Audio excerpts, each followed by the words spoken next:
Sabihin ako sa inyo. Alam po ba ninyo? Ha? Ang observation ko po, mga tao babad masyado sa kung ano-anong bagay. I'm not saying, hindi ako magsasabi na babad dito, babad dyan. Pero isa lang po ang na-realize ko itong araw na ito. Pag hindi ka babad sa salita ng Diyos, yari ka. Ha? Pag hindi ka babad sa salita ng Panginoong Hesukristo, yari ka. Madali kang maapektuhan ng mga kung ano-anong mga bagay. Maganda o hindi maganda, both yan eh. Kasama naman po yan sa buhay natin. Pero ito pong sasabihin ko po sa inyo ha. Ang Panginoong Hesukristo po, sabi niya, "Come to me all of you who are heavy laden and I will give you rest." Napakagandang panyaya eh. Napakagandang panyaya. Pero bakit minsan mas pinipili natin yung mga bagay na alam natin makakapagpa-stress sa atin? Mga bagay na alam natin magbibigay sa atin ng maraming mga problema. Mga bagay na alam naman natin wala tayong kapakinabangan pero doon tayo nagbababad. Diba? I'm talking to myself also. I'm not just talking to all of you. I'm talking to myself also. I mean, it's more of a learning process of handling things in life because hindi naman po como Kristiyano ka na. Ano ka na eh, okay ka na eh, di ba? I mean, we still have our ups and downs. Especially number one dito yung dealing with people. Dealing with people, sometimes mahirap talaga. Mahirap po talaga. Dahil hindi naman lahat ng tao you know what? Makakasalubong mo along the way ay kaibig-ibig at kaaya-aya. Kaya sabi ko, iba yung magbabad sa salita ni Jesus. Kaya sabi ko, kung ano man yung ginagawa ninyo at hindi ka babad sa salita ni Jesus at nakarinig ka ng kung ano ng mga negative na bagay, nakarinig ka ng kung sino-sino ng mga tao, puro negative ang mga yan, kahit pa paano maapektuhan po kayo, wag nyo pong i-deny yan. Madali ka maapektuhan at ayun po ang purpose ng vlog na ito, channel na ito, para lahat po tayo ay sabay-sabay pong lumago sa salita ng Panginoong Hesukristo. Hirap kasi kahit ikaw ay mananampalataya na, yung talagang you still feel all of the pressures in life. Minsan, ikaw din ang gumagawa ng sarili mong problema dahil nagbabad ka sa ganitong bagay. Hindi po ako magbabanggit ko ano mga yan ha. Because iba't iba naman po ang pinagbababaran natin sometimes. Maaring babad ka sa ganun, babad siya sa ganyan, babad din siya sa ganun. Pero isa lang po ang common, hindi tayo babad sa salita ng Diyos. Kristiyano ka, oo, pero iba yung babad ka sa salita ng Diyos. At nawa ito maging learning sa atin. Dahil ang daling mo maapektuhan ng kung ano, sabi nga nila, mga anik-anik na nakapaligid sa iyo kung hindi ka babad sa Word of God. The Word of God has the power to change a person.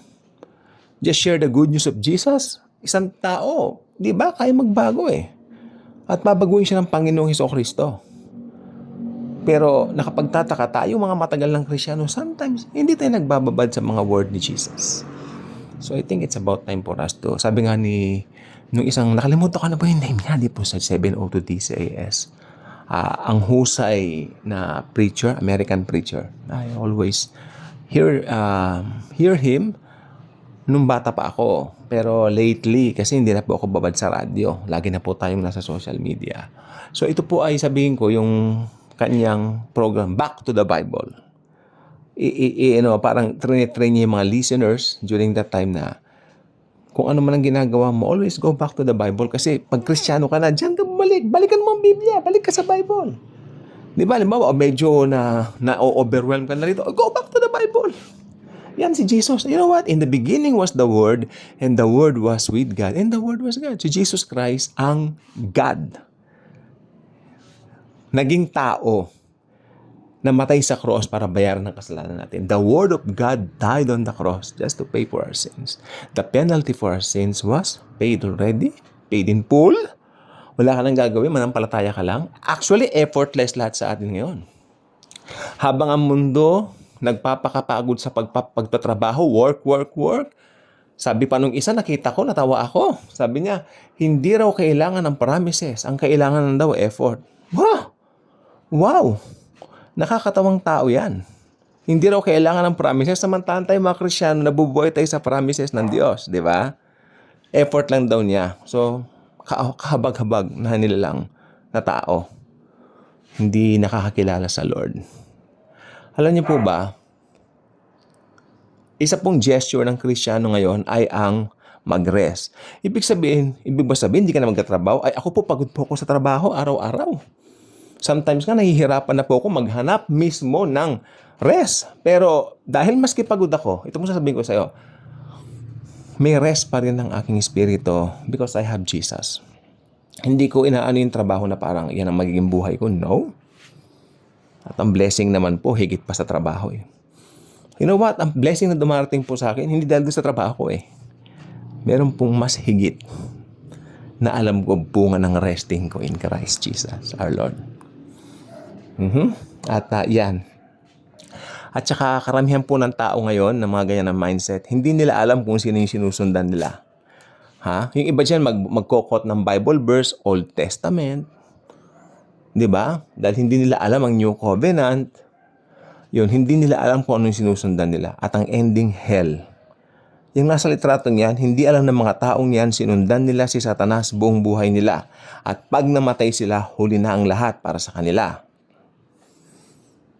It's just that simple. You followed Satan without knowing it. Yan ang pinaka-traidor. Traidor pa sa atake sa puso. Pag nandun ka na sa impyerno, ay impyerno pala ito. Na-impyerno tayo. Oo. Di ba? May relihiyon naman tayo. Ayun, akala mo, maliligtas ka. Gumagawa naman tayo ng mabuti. Ayun ang akala mo. Na-impyerno tayo. Oo. Di ba? Meron pa nga dito binabawalan ako. Huwag ka raw tatawagin na si Jesus Christ. Dapat daw, Yeshua. Ano ka? Hindi naman ako Hudyo, no? Pilipino ako. So, I am a Gentile and I love the name Jesus. My Lord, ano ba yan? Mula pinanganak ako, isa sa maitinuro sa akin ng lola ko, pangalan ni Jesus. Kaya yung kantang Jesus is the sweetest name I know, pag kinakanta ko yan, umiiyak ako. Umiiyak ako. Sobra. Alam ko, pambata yung song na yan. Kanta yan, hymn yan, nung mga bata pa kami. Pero umiiyak ako whenever I hear that song. Because it's all about me. It's all about me praising my Savior all day long. Diba? If you're a believer, alam mo, naligtas tayo apart from our works. Yan po ang devotion ko kanina ng umaga. Diba? Lahat ng bagay, sabi nga ni Apostol Pablo, tinuturing kong dumi ng tao. Or, kayo ay mag-drawing ng W, tapos gawin mong letter T, yung unang gano'n, gawin mong letter A, tsaka E. Yun po ang ibig ko sabihin, dumi ng tao. Lahat ng efforts mo, lahat ng good works mo, yan, dumi lamang yan ng tao. Mabantot. Alam niyo bang mabantot pa ang dumi ng tao sa dumi ng aso?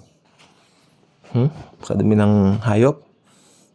Why? Dahil ang tao pinaka-toxic. Bunga ng kasalanan. We live in a fallen world, OMG. Hi, Bruns. Yung aso namin. Bruno, come on. Hi. How are you doing there?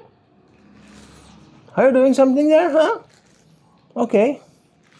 So, yung pong ibig ko po sabihin, ang mga tao, akala nila, tama yung pinapalo nila because sa religion. Religion is the greatest blunder in history of mankind, OMG. Kaya, pag namatay, na-impyerno kayo, na-impyerno kayo. Wala na. Yung mga nagre-reject sa pinagtatawanan yung gospel of grace. Ibig mo sabihin, gagawa ka na ng masama po. Ganun agad Hindi. Ako, napupuno na po ako minsan. Ini-ignore ko na lang. Pero tuloy-tuloy lang po tayo. Huwag tayong padadala. Dahil ang mundo, gusto nilang gawin yung gusto nilang gawin. Ayaw nilang makinig sa truth. Ang truth nakapagpapalaya. Yan po ay ang Gospel of the Lord Jesus Christ. Okay? So, enjoy every day with Jesus. Bye-bye.